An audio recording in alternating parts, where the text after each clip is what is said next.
Kalalau Malak Yahweh Wa Yahushai Bahashem Racha Kwadash, and double honors to the elders of GMS Ruel.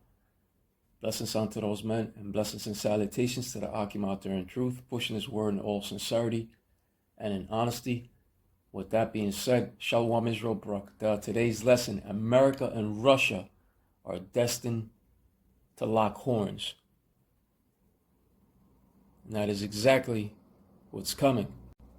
And here I have an article from Newsweek.com that says Vladimir Putin's statement that Moscow could widen its rules for nuclear weapon use may have redrawn the red line in his atomic intimidation, but is also likely a bluff, experts have told Newsweek.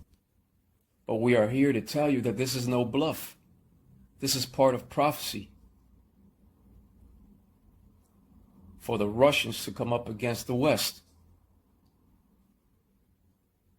That is today's lesson. America and Russia are destined to lock horns with one another. They are destined to lock horns.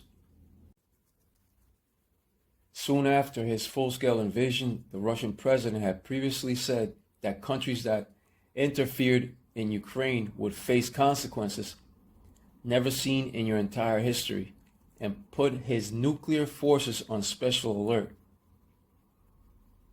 Kremlin propagandists referred to lobbing missiles into Western capitals, but the Washington Post reported this week how Russian diplomats realized nuclear threats amplified by the Kremlin don't frighten anyone, and it should frighten them. Because this is prophecy. The Russians are not bluffing. This shall become a reality. Further reading says Newsweek has contacted NATO and the Kremlin for email comment. Your so-called experts may think that it's a bluff, but in reality, what is happening with Russia right now is the fulfillment of biblical prophecy. And it shall come to pass. When it comes to the scriptures, the land of Russia, along with the Russians, is known as Gog and Magog, according to Ezekiel 38:2. But they are also known as the Medes, according to the scriptures. And in these end times, the modern day Medes shall be stirred up, along with an assembly of great nations, to come up against modern day Babylon the Great, which is America. And no longer is America the big bully in town. Now Russia is the new bigger bully in town. With that being said, let's go over to our first scripture of Jeremiah 50 and verse 9. Here we have the scripture of Jeremiah 50 and verse 9. For lo, I will raise and cause to come up against Babylon an assembly of great nations from the north country. And they shall set themselves in array against her. From thence she shall be taken. Their arrows shall be as of a mighty expert man. None shall return in vain. And the scripture of 2 Ezra 16 and verse 7 has said, may one turn again the arrow that is shot of a strong archer? And the answer to that is no. No. Once they are let loose, the Spirit of the Lord, Yahweh Bahashem, Yahushai, shall be guiding them to their strategic targets. And guess what? None shall miss. 2 Ezra 16 and 13.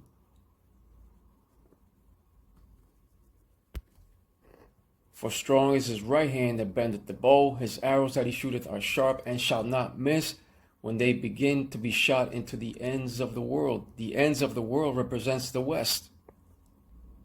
Modern day Babylon the Great shall not survive the onslaught that shall come upon her. It shall become desolate and without inhabitants. It's true that Babylon the Great is found in the north, but if you look on a world map, it shows you that Russia is that north country. Russia is to the north of India and China. And that north country speaks of Russia. that assembly of great nations that shall be gathered, that speaks of those states that broke up from Russia. It's also prophesied that the allies of America shall also betray her. And something major will happen down the line in order for that betrayal to take place. That's why we are constantly keeping watch for unfolding news events. Something drastic is coming to that nature. World War III will take place as soon as the MOTB of Revelation 13 and 16 is fully implemented. The MOTB, CHIP, shall come first, then that greater war follows quickly. These prophecies are speaking loudly and more clearly now. And it's no bluff. Jeremiah 51 and 11. Make bright the arrows, gather the shields. The Lord, Yahweh Ba'ashem, Yahushua, hath raised up the spirit of the kings of the Medes, for his devices against Babylon to destroy it. And there you have it, to destroy it, because it is the vengeance of the Lord, Yahweh wa Yahushua, the vengeance of his temple. Now the arrows are the missiles. The kings of the Medes represents the Russians, for his device is against Babylon. This Babylon speaks of modern day America. Babylon the Great is America.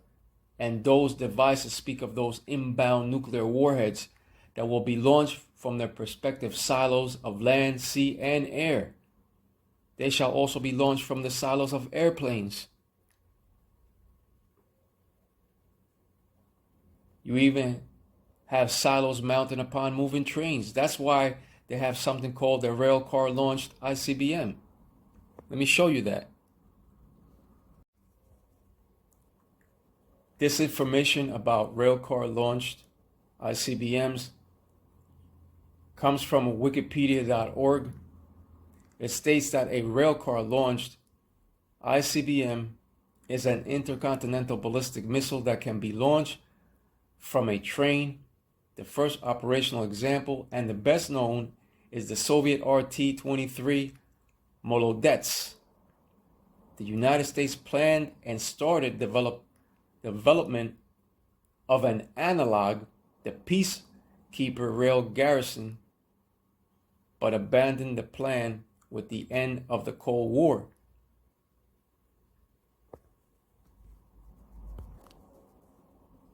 And when it comes to the Cold War, there was a slogan made that said, better dead than red and better red than dead. There were actual Cold War slogans in circulation that originated in the late 1950s, which said, once again, better dead than red or better red than dead.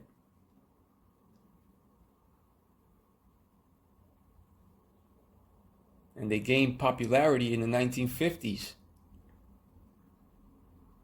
And better dead than red was a slogan claiming that the prospect of a nuclear war is preferable over the conquering victory of communism. The phrase reflected on the patriotic thought of devotees that they'd rather die than to see their country fall to the ideology of communism.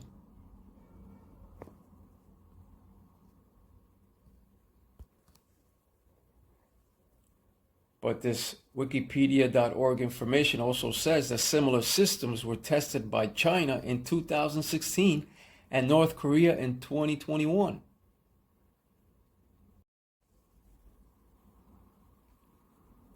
And just imagine, if they are mounted upon rail cars, they can be transported to any given location and set it off from any place of their choosing.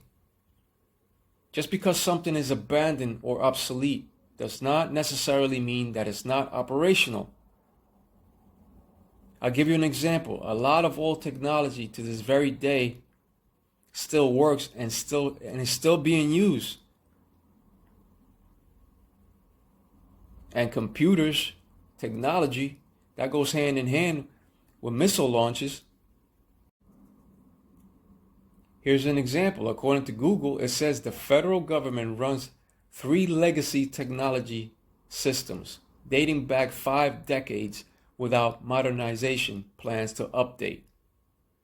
According to a Government Accountability Office report released Tuesday, agencies developed plans for 7 out of 10 critical legacy IT systems, including the oldest ones. So you see, they still have old systems in operation. Yes, it's true that things made by man can be hacked, but they're utilizing the older technology. Now, many people think that the Russians are bluffing, according to this article, but the scriptures say otherwise. And when it comes to these wars, it is the Lord Yahweh Ba'Shem Yahushua that controls these current wars.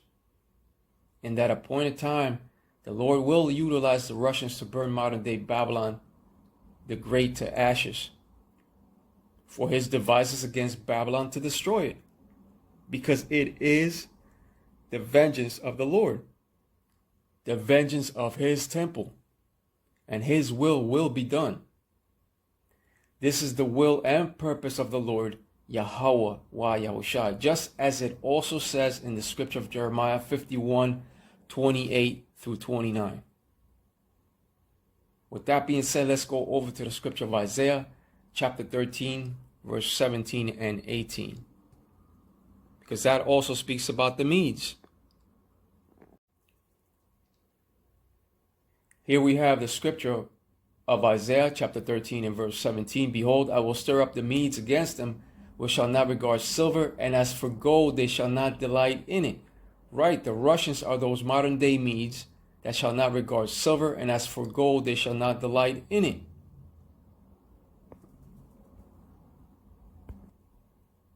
Look at all that money that was seized from the Russians. You think they cared about that? Honestly? Russia's even more stronger than ever now. The Russians shall be stirred up to come up against Babylon the Great, which is America, with their arrows of destruction in that greater world war to come.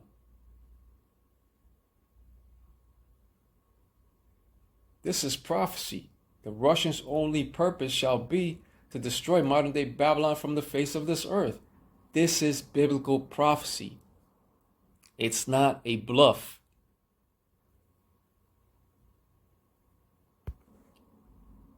If it's written, it shall take place. The word of the Lord does not go back unto him void. It gets accomplished. It gets fulfilled.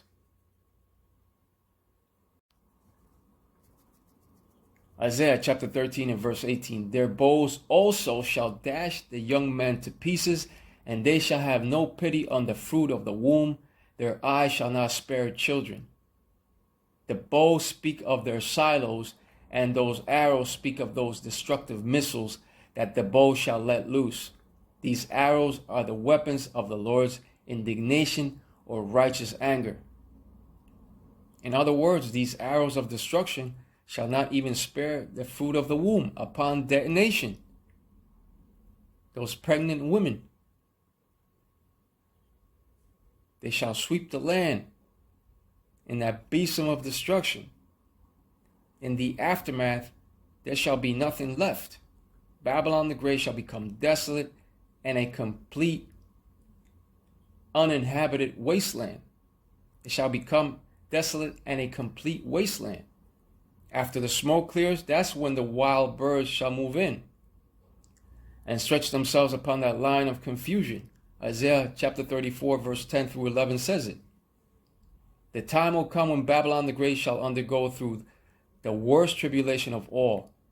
The Lord will lay that land desolate and destroy the sinners thereof out of it. These detonations shall also bring about radiation and darken everything due to the smoke rising and the ashes falling upon all things. It shall bring about the wormwood, which is that contamination. But here we have the scripture of Revelation 8 and 10. And the third angel sounded, and there fell a great star from heaven, burning as it were a lamp, and it fell upon the third part of the rivers and upon the fountains of waters. There fell a great star from heaven. This is in reference to a missile.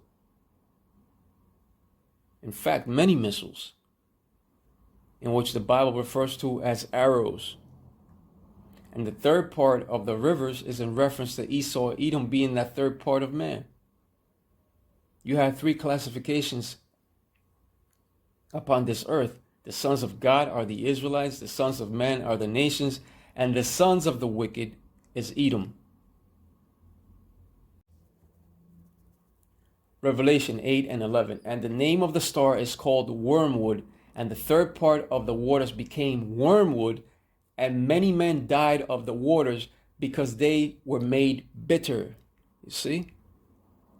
Now this wormwood is not speaking about the herb to ease inflammation and get rid of parasites. This particular wormwood is talking about the contamination of radiation from the poisonous effects of a nuclear detonation. From many nuclear detonations, 200 million missiles, or should I say warheads, that shall come from the nuclear fallout. But the other day, upon the chat of the brothers,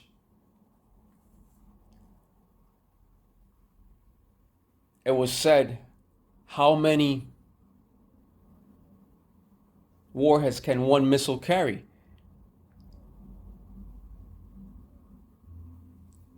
And I found that information.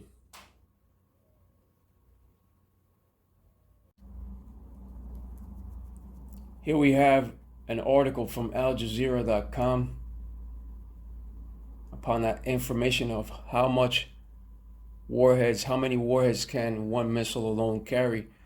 Well, here's that information. The Sarmat is an underground silo-based missile that Russian officials say can carry up to 15 nuclear warheads, though the United States military estimates its capacity to be 10 warheads. Known to NATO military allies by the code name Satan, the missile reportedly has a short initial launch phase, which gives little time for surveillance system to track its takeoff.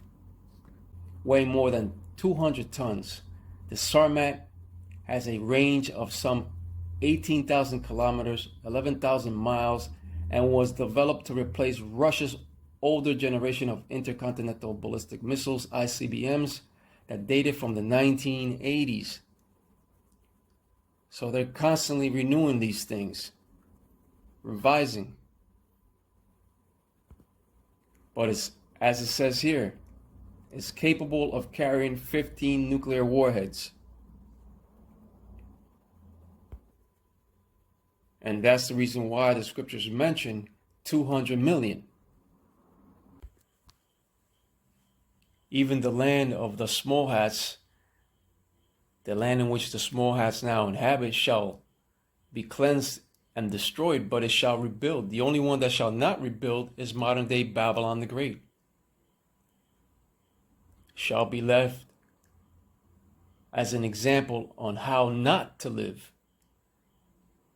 But with that being said, Kaulallah Malak Yahweh wa Yahushai Bahashem Rachak Wadash, and double honors to the elders of GMS who rule well, blessings unto those men, and blessings and salutations to the Akim out there in truth, portion his word in all sincerity and in honesty. With that being said, Shalom Israel Brakta.